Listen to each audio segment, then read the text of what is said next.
ସାଙ୍ଗମାନେ ଆଜି ଶନିବାର ଯେ ବଜରଙ୍ଗବାଲି ବାର ଆଜି ବେଲପତ୍ର ନେବା ପାଇଁ ଆଜି ଆସିଛି ବାରିପଟେ ଆମର ଏଇଟା ହେଉଛି ବେଲ ଗଛ ବୁଝିପାରିଲେ। ଦେଖନ୍ତୁ ସାଙ୍ଗମାନେ ବେଲପତ୍ର ତୋଳିଦେଲି ସରିଲା ବେଲପତ୍ର ତୋଳା। ଏବେ ମନ୍ଦିର ଯିବା ସାଙ୍ଗମାନେ। ମନ୍ଦିର ବାହାରିଲି ଏବେ ଯିବା ପାଇଁ। ଶିବ ମନ୍ଦିର ହନୁମାନ ମନ୍ଦିର ଯିବି ଏବେ।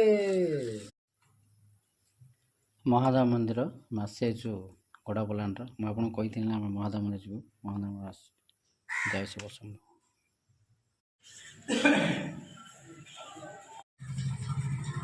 এটা সরলা ଆମ ଘରକୁ ଚାଲୁ ଭାଇ।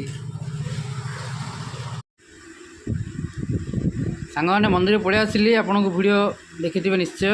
ଦେଖନ୍ତୁ ଆମ ଘରେ ଆଜି ଇଡଲି କି ରାଗ ଚଣା। ସାଙ୍ଗମାନେ ଇଡଲି କି ରାଗ ଚଣା ଯାହା କଥା ତାକୁ ଜଣା, ବୁଝିଲେ। ଆସନ୍ତୁ ଖାଇବା। କିସ ହେଲେ ଆଜି ସମସ୍ତଙ୍କ ଘରେ ପିଠା ଇଡଲି। କାହା ଘରେ ନାହିଁ ହେ କିଏ ଖାଇବ ହେ? ଆସ ହେ ଖାଇବା ବୋଲେ ଜଲ୍ଦି ଆସ ହେ। ସମସ୍ତଙ୍କର ଆଜି ଇଡଲି ଚକୁଳି ତରକାରୀ ସମସ୍ତଙ୍କ ଘରେ। ହଉ ହେ ରହିଲି ହେ।